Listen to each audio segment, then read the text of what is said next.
Hey guys, welcome. Let's have a conversation, please, about Taurus Season 2021. Taurus Season 2021 starts on the 19th of April and runs through the 20th of May. And let's have a little look, right, at what's going on as the sun moves into Taurus. So we have, we have Venus already in Taurus, moving towards Uranus, which is holding down the fort, so to speak, as much as Uranus can do in Taurus, and then we have Mercury having just slid into Taurus. Okay, my goodness. Wow. And then the sun moves into Taurus. And here's the key, right? So we have Pluto at 26 degrees Capricorn, getting ready to go retrograde. And we have the moon at 24 degrees Cancer. And at the midpoint of those two energies of Pluto and Capricorn and the moon in Cancer, we have the sun and Mercury in Taurus. I see you. I do. I see you. And as such, let's contemplate that, okay, just for a moment, because I think it's really important. So Pluto is about transformation and power and the depths and what is hidden, right? What is buried. And the moon is about feelings. Wow. And what we are experiencing in terms of our emotions, right? How we protect ourselves, how we create our sense of home and that place where we feel safe. And so to have the sun and Mercury at the midpoint of those two is asking us, where are we in manifestation, in experience of those energies of what are we protecting? Where are we protecting ourselves? Where are we out of alignment with our experience of our power? What are we in need of transformation of so that we can feel fully, right, without being mindful of our vulnerability, right? How can we be authentic? How can we be authentic without feeling that need to hermit ourselves away and be in protective mode, right? Without feeling the need to be in defensive mode, in survival mode, right? How can we thrive? How can we thrive? That's a great question, isn't it? And it's one that we can ask ourselves, right? So let's talk a little bit about Taurus. Taurus is that stable, grounded energy, right? It's about endurance and stamina. We have talked at great length about the fixed signs, right, with that Saturn-Uranus square. And so this Taurus season is going to highlight that Uranus energy as everybody goes to visit Uncle Uranus, great-grandpa Uranus, right? And as such, we're going to be dealing with how does our, right, as the moon and as the sun and Mercury and Venus all move through and past Uranus, right? They make aspects to one another. They make aspects to Uranus. They make some aspects to Pluto as well, and a couple of sextiles to Neptune. So what does all that mean, right? So if Taurus is about stable, grounded energy, if Taurus is about stamina and endurance, and our sensual experience, right? Our five senses, how we taste, touch, hear, smell, see, right? These are Taurus things. These are Venusian things. How we experience the world, right?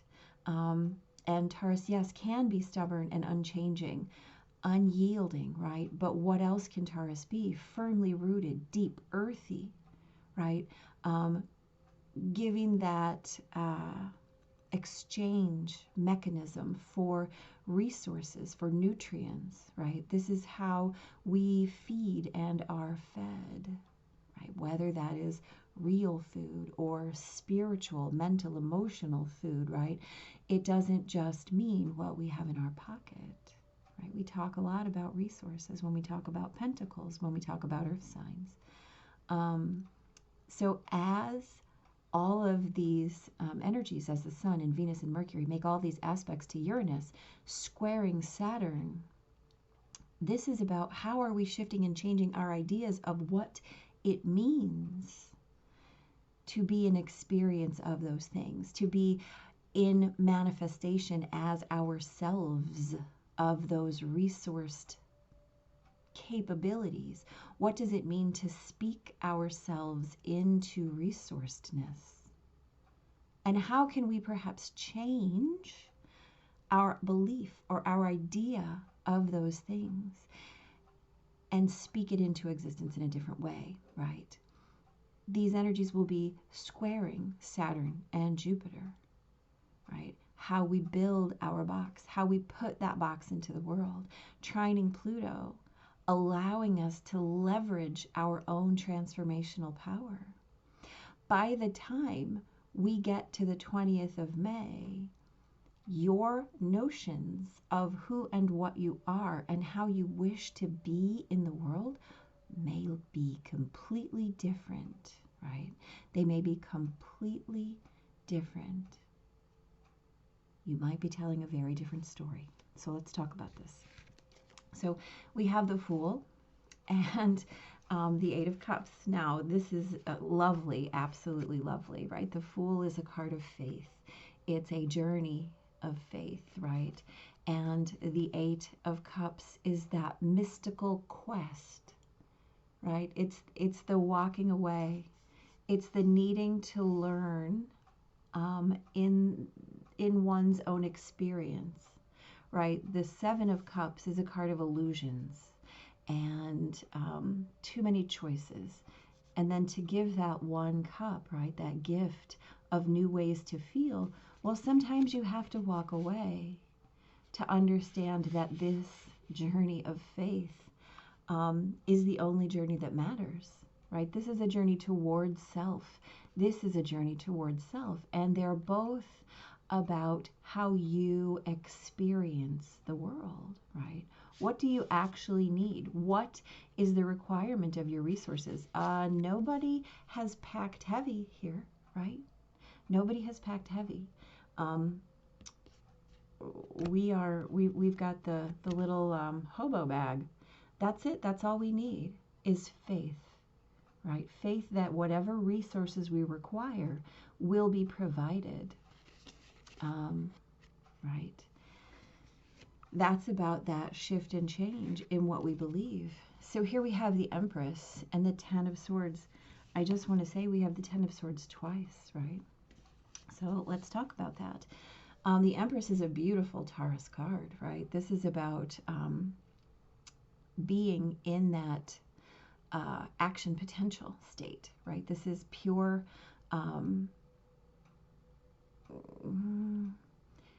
fertile soil, right? Whatever is encountered by this Empress energy is going to bloom. It's going to blossom. It's going to grow, right? This is that super earthy energy. This is the firmly rooted. This is the deep. This is the earthy. This is the nutrients, right? And again, we talk about ways that your beliefs might be shifting and changing. Those things that you have been holding on to that feel like 10 swords in your back. Like, I can withstand no more. You know, this is that rock bottom. And here's the deal. What you plant at rock bottom always grows, right? When there's nowhere to go but up is what the Ten of Swords is. Like, I'm done. I can hold no more, right? And then what happens is you bloom from places you didn't expect. And so as we have the Sun and Venus and Mercury all grinding by, sliding by, Uranus, all squaring Saturn and Jupiter, all trining Pluto at some point in their journeys, right? We have the capacity to literally transform ourselves, to grow from nothing and nowhere, because we have that journey of faith, right? We trust, we know where our resources are. Oh dear.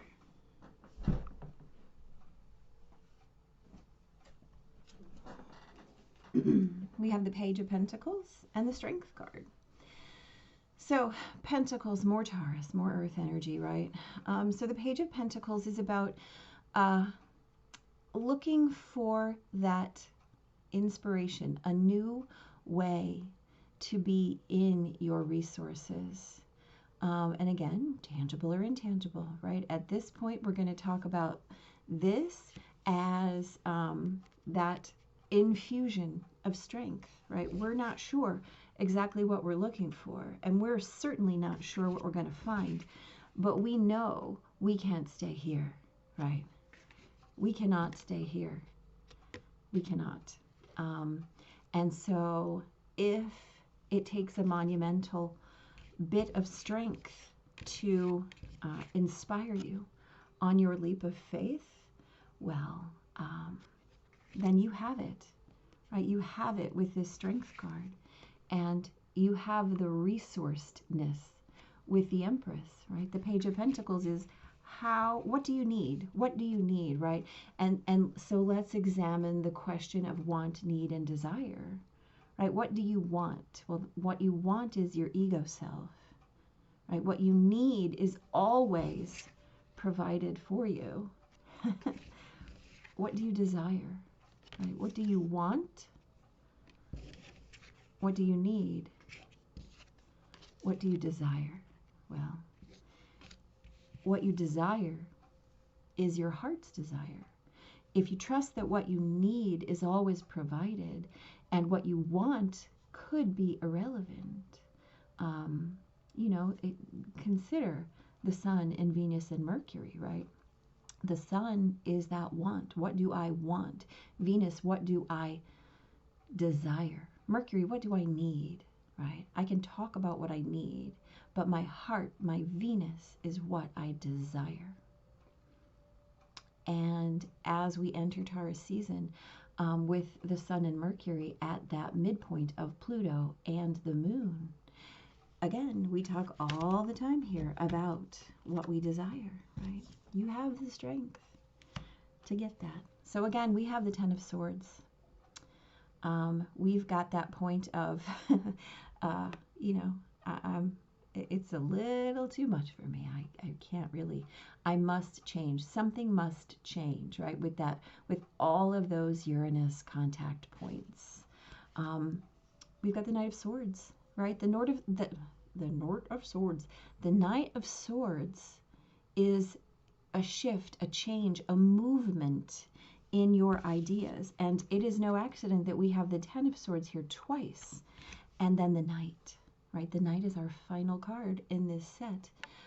He is clarifying this Ten of Swords, which we echo up here, right? So again, if we want to create the sequence, right? This is about knowing that your desires will be met because of our idea shift, right? We have to let go of these ideas, and then the Knight comes in with the new idea, with the new way that you were strong enough to find, right? It's all about that movement of faith. And again, this Taurus energy is solid, right? It knows where it's going. It knows how to get there. It is not necessarily fearless, but it is sure and steady and dependable, and it is grounded, and it is confident, right? And able and capable. So this journey is beautifully supported by that energy. Then we have the crow. The crow is spiritually strong, creative, and watchful, right? That's staying power. The crow has long been a symbol of magic. A crow personality is drawn to the supernatural and has a gift for seeing the unseen, right? Knowing the unknown.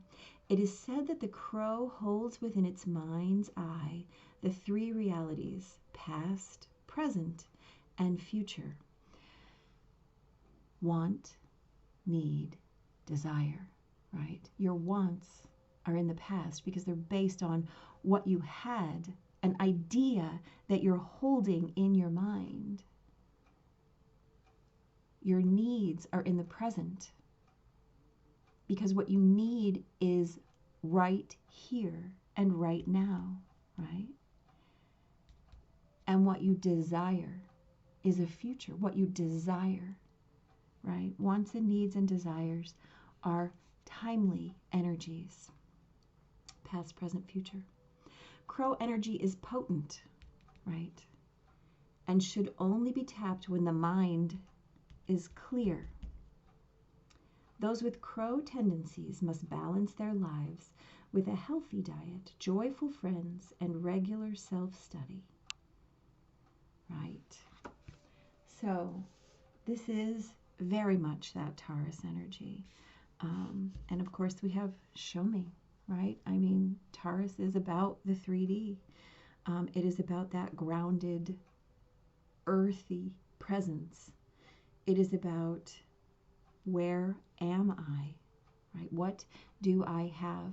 What do I need, right? Taurus is not really